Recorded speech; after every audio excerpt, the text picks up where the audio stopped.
Hi viewers, if you are watching my channel Sudha Biology for the first time, please subscribe and press the bell icon so that you will get notifications further. And if you like my videos, please share it so that it will be useful for many students at present. And I hope everyone is safe, and please be safe at home and don't go out unnecessarily.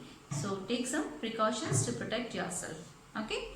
So for today's session, I would like to start with the ear, which is also called as statoacoustic receptor, okay, or statoacoustic organ. So the ear, why it is said as statoacoustic? Because stato means balancing, it maintains equilibrium, and acoustic, that means hearing. So it has a function of maintaining equilibrium as well as even hearing. That is why it is said as statoacoustic organ, okay, or statoacoustic receptor. And what are the parts which are present in the ear? So the ear constitutes external ear, middle ear and internal ear. Okay. So what is the external ear constitutes? That is ear pinna, external auditory canal or external artery meatus, and then tympanic membrane. So these are present in the external ear. And what are present in the middle ear? That is three ear ossicles, malleus, incus and stapes. And coming to internal ear, which constitutes semicircular canals, cochlea as well as vestibule. So these are present in the internal ear. So now let's go for the first one, external ear. So the external ear, which constitutes ear pinna, okay. So this ear pinna, which is the part of external ear, it is made up of elastin cartilage. Okay, so this complete ear pinna, which is made up of elastin cartilage, and this is complete pinna which is made up of elastin cartilage except this lobe part, okay, which is nothing but at the base which we see the lobe part. So this complete part, it is made up of elastin cartilage, that is ear pinna, and it is a special characteristic feature of again mammals. And next, coming to next part, that is it leads into the ear pinna, which is elastin cartilage, which is leading into the external auditory canal. So this external auditory canal, it is a tube-like structure or canal-like structure. So we even say it as external auditory canal, and it is also said as external auditory meatus. And 1/3 of it is made up of cartilage, the other 2/3 it is made up of bony part. Okay, it is bony in nature. And this on its external ear canal, so the skin of this external ear artery meatus, that is external artery canal, constitutes ceruminous glands. So these are a special type of sebaceous glands which we say them as ceruminous glands. Okay.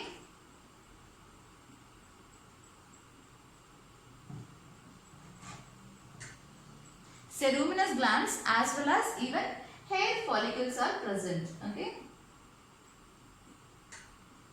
Ceruminous glands as well as hair follicles are present. So these sebaceous ceruminous glands which secrete a special type of wax. Okay, and the hair follicles which are present here, both of them prevent the entry of foreign particles into the ear.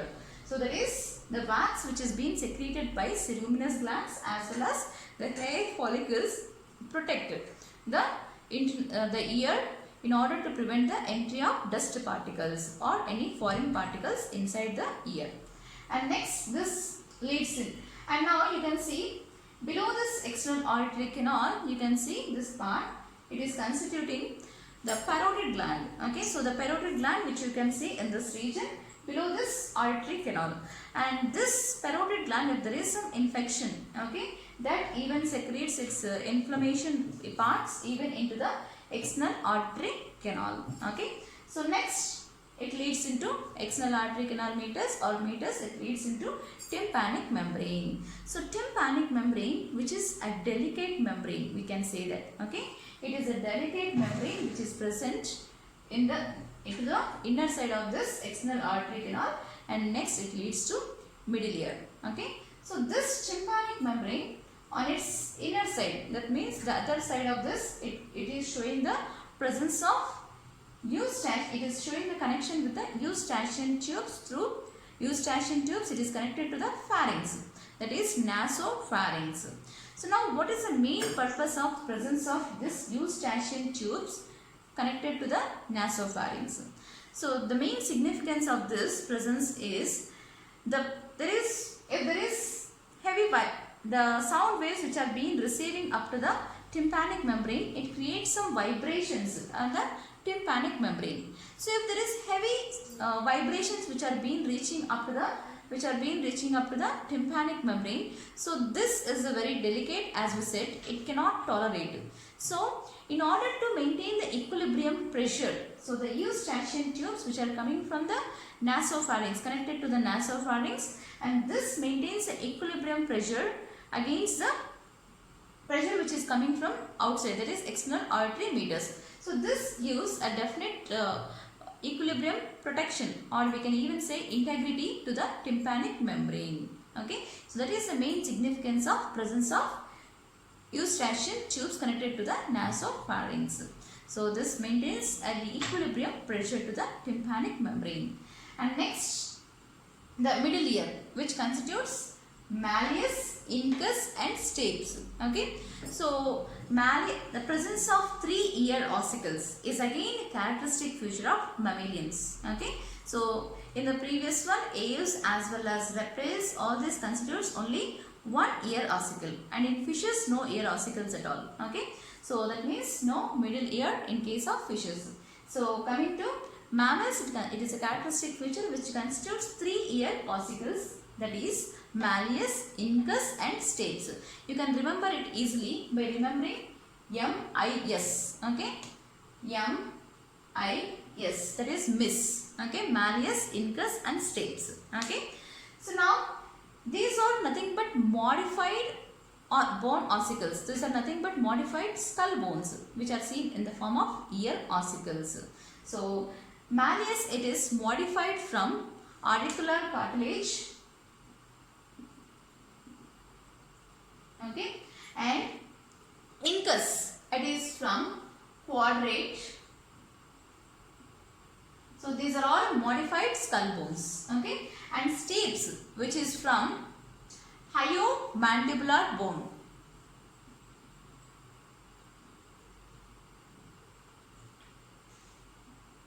Okay, so it is a modification from hyomandibular bone, that is stapes, which is again smallest one. Okay, smallest bone which is nothing but stapes, and smallest ear ossicle is also stapes. Okay, malleus, which is from auricular, and next is incus is from quadrate, and next stapes is from hyomandibular. So MIS, malleus, incus and stapes, miss.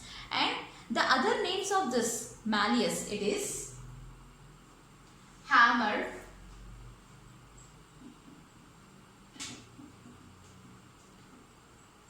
okay, so the other name for malleus is hammer, and incus, it is anvil,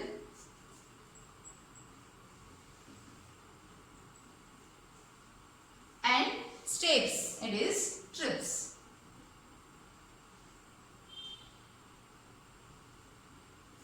Okay, it is trips. Okay, so this you can write it as MIS, malleus, incus, stapes, and hammer for malleus, and anvil for incus, strips for stapes, HAS. Okay, miss, has. So like this you can remember this ear ossicles and their other names.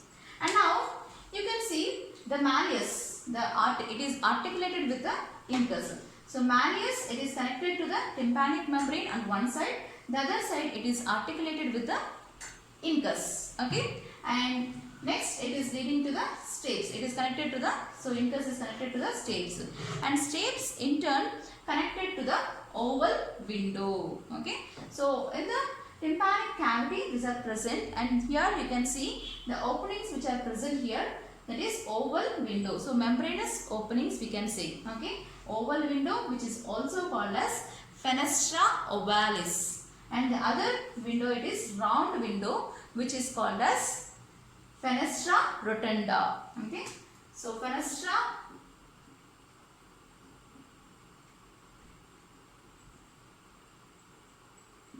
rotunda, which is for round window, and fenestra ovalis. So this is fenestra ovalis, that is oval window. So now the stapes which is connected to the oval window you can see here. Okay. So the small structure which I have given is stapes and it is connected to the oval window. So this is about the malleus, incus and stapes. And next coming to the internal ear. So what does the internal ear constitutes? 3 semicircular canals, cochlea as well as vestibule. Okay, together we say it as internal ear. So this internal ear which is constituting bony labyrinth as well as membranous fluid filled labyrinth. Okay, so now the bony labyrinth which constitutes this cochlea with cochlea as well as semicircular canals as well as vestibule. And now this cochlea which is containing, so this cochlea is nothing but it is watch spring like structure. It looks like watch spring like structure and it is a coil like tube like structure. So it constitutes or it is composed of a 3, so let me show you with a sectional view. 3 membranous labyrinths. Okay, so 3 bony labyrinths which are separated by membranes, and the cochlea on its inner side it constitutes this tube like structures. So we even say it as tube within the tubes. Okay, so one tube with the 3 tubes inside. So that is scala vestibuli, scala media and scala tympani. So these are internal again tubes which are present in the cochlea. So now this scala vestibuli it is separated from scala media by Reissner's membrane. Okay, Reissner's membrane. So this is called as Reissner's membrane which is separating scala vestibuli with the scala media. And now scala media and scala tympani are separated by a membrane which is called as basilar membrane. So this is called as basilar membrane. And now scala vestibuli and scala tympani are filled with the perilymph. So these are filled with the perilymph. Whereas scala media it is filled with the endolymph. The fluid which is present in this labyrinth, that is endolymph, that is in scala media. Whereas in scala vestibuli and scala tympani it is perilymph. So this diagram is very important for diagram based question in the NEET, as well as even their labelings, as well as the lymph fluid which is present in this. Okay, and next on the basilar membrane. So on the basilar membrane of this scala media you can see the presence of hair like structures. So there are sensory hair like structures which are present on the basilar membrane. Okay, so now these are nothing but hair like structures which are arranged in the form of rows, and these are auditory receptors. So they are containing the auditory receptors. And next, on its free surface of this hair cells you can see the presence of stereocelial cells. So these are on its free surface there is presence of stereocelial cells. So these are present on its free surface of hair cells. Okay, so these are stereocelial cells which you can see here, and it is covered by a special. So now coming to the stereocelial cells and hair cells, together we call this as organ of Carty, and this is surrounded by a membranous structure, or the membrane which is called as tectorial membrane. Okay, so this hair like structures which is containing stereocelial cells on its free surface, and this is called as organ of Carty which is present on the basilar membrane. And now this is surrounded by a membranous layer which is called as tectorial membrane. So this is tectorial membrane. And now the cranial nerves, there is innervation of cranial nerve branches, that is cochlear branch into this scala media region. So the 8th cranial nerve, so we know that there are cranial nerves. So among that 8th cranial nerves which is showing the cochlear 8th branch. Okay, so cochlear branch of 8th cranial nerve is entering into this region. So it is innervated into this scala media region. Okay, that is towards the stereocelial cells. So that we will be discussing again when we discuss about the function. Okay, so there is innervation of eighth cranial nerve neurons branch, that is cochlear branch, into this region, that is scala media region. So this is about the sectional view of cochlea. So the internal structure of cochlea, it is very important, with the three scala vestibulae, scala media and scala tympanic, which is filled with a fluid. Okay, so these are the tubes which are present in the cochlear structure, and these are separated by two membranes, that is resonance membrane as well as basilar membrane. So very important, even the organ of Carti. So complete diagram with labeling is very important.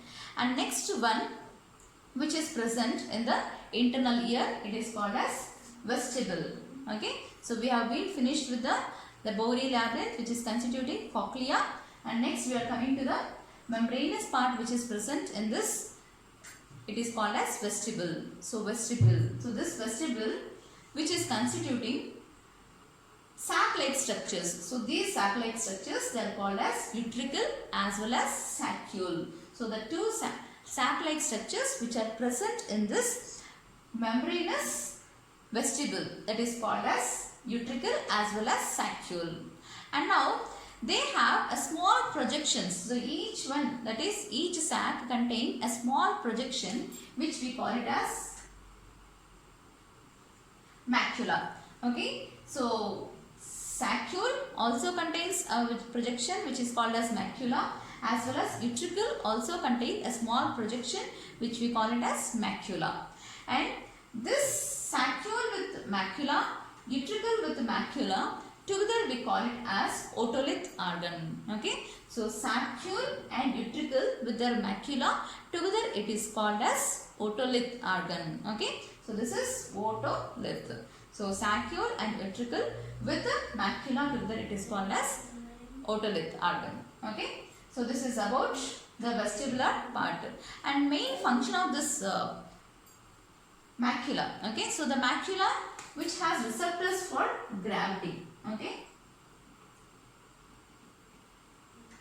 so macula has receptors for gravity. And now coming to this utricle as well as saccule. So utricle as well as saccule, so these are mainly responsible, or they pursues the linear acceleration. So what are they pursuing? They are pursuing the linear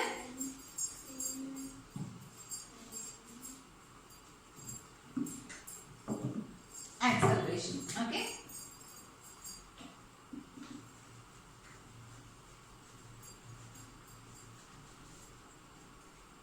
so utricle as well as saccule, they are pursuing the linear acceleration. So among that,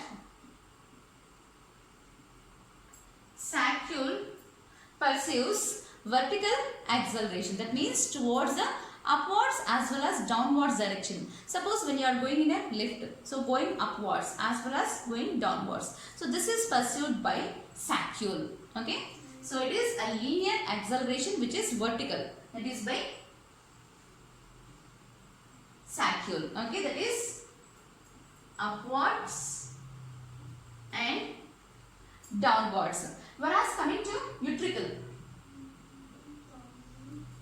okay, so utricle pursues horizontal. Okay, horizontal acceleration.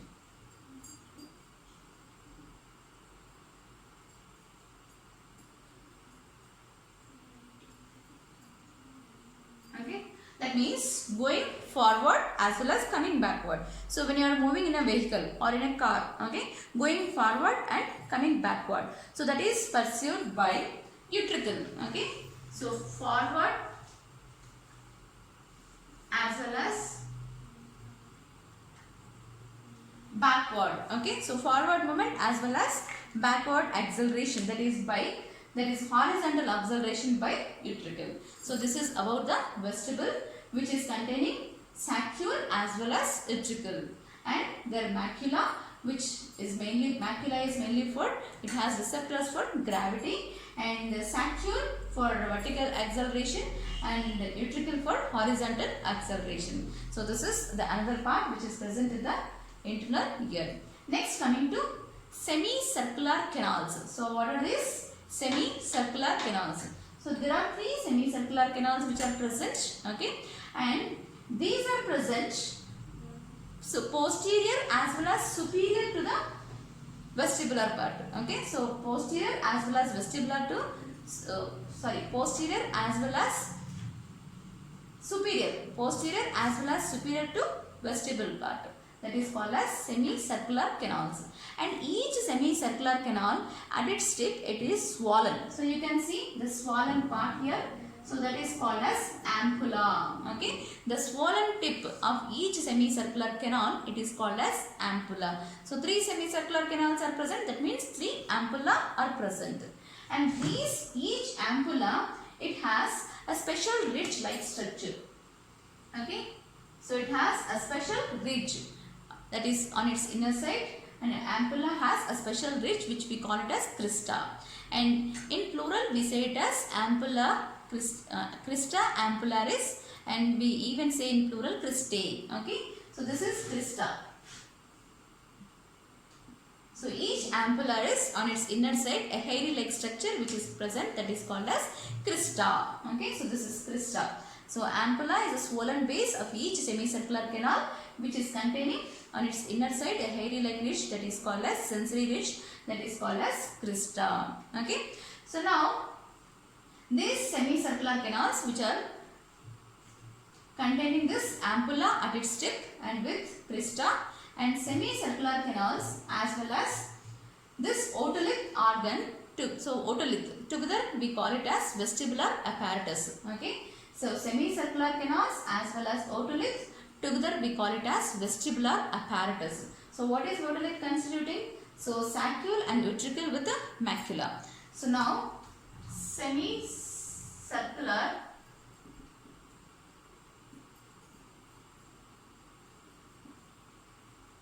canals plus otolith organ, together it is called as vestibular apparatus.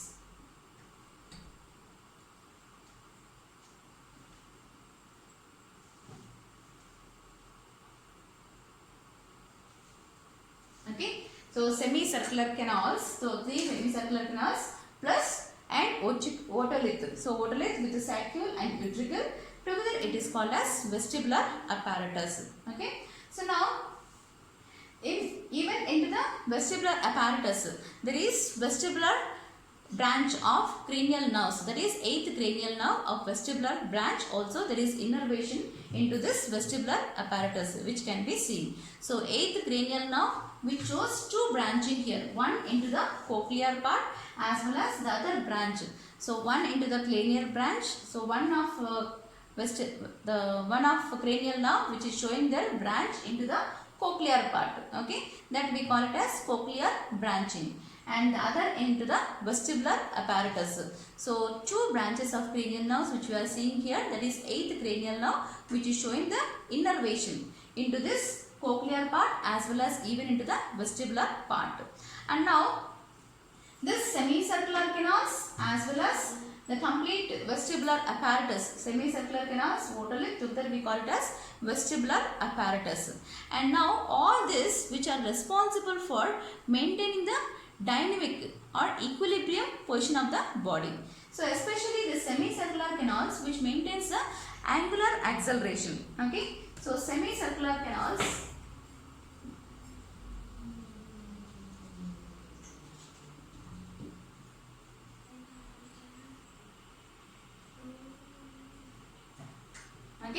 so which is responsible or which is mainly for angular acceleration in our body. So we have seen so otolith which is saccule as well as utricle with the macula, it shows a linear acceleration, and whereas semicircular canal which are mainly responsible for angular acceleration, that means direction of your body. Okay, so direction of your body as well as turning of your heads.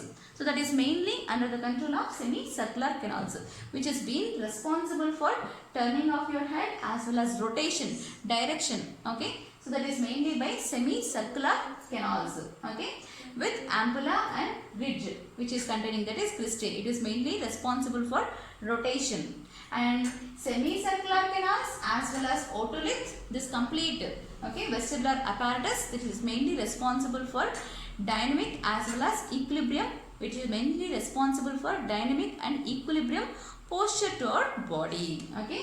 So this complete semicircular canals, otolith, and the complete vestibular apparatus, it is responsible for maintaining the dynamic and equilibrium posture to the body. Okay.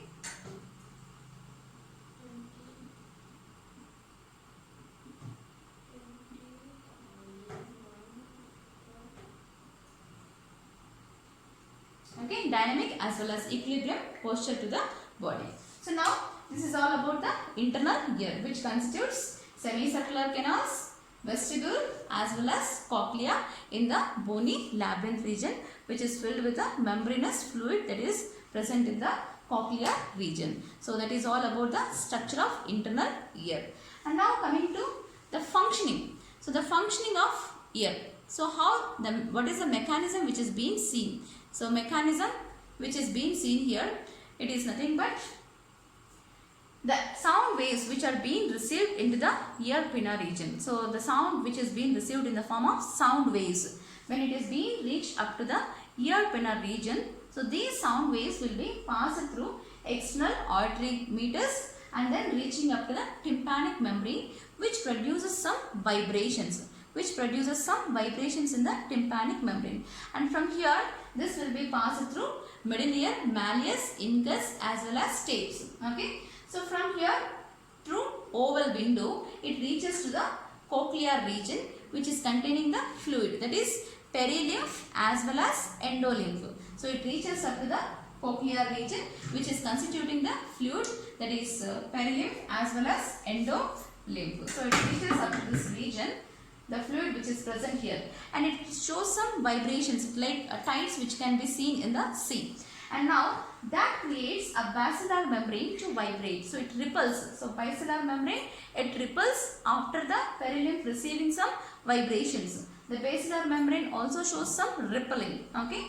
And now that shows the hairy cells. The hairy cells with the stereocenial cells which are present here, it presses against the tectorial membrane. The stereocenial cells, the hairy cells start bending, okay, and it shows some pressure against the tectorial membrane, and that causes the depolarization or the action potential in the hairy cells. And as we know that there is a cochlear branch, that is the 8th cranial nerve, which is being present in the cochlear region, that is 8th cranial nerve of cochlear branch, and from here also the impulse will be passed up to the cortex of the brain. So that is how the action potentials from this hairy cells, it will be passed through the 8th cranial nerve up to the cortex of the brain. So this is how we can see the mechanism of the ear. Okay, so how it is receiving the sound waves, that is first it is leading from ear pinna to the canal, auditory canal, external auditory canal, and then to tympanic membrane, from here to ear ossicles, and then to oval window, and then to the cochlear fluid, that is perilymph, endolymph, and there it creates some vibrations in this fluid, and then that causes the basilar membrane to ripple. Okay, so basilar membrane ripple, and then hairy cells which are present on this basilar membrane, they bend and presses this hairy cell, that is stereocenial cells, against this tectorial membrane, which causes the action potential and depolarization on the hairy cells. So now this impulse will be carried through the cochlear branch of the 8th cranial nerve towards the cortex of the brain. So that is how the mechanism of this ear can be studied. So thank you for this session. Welcome.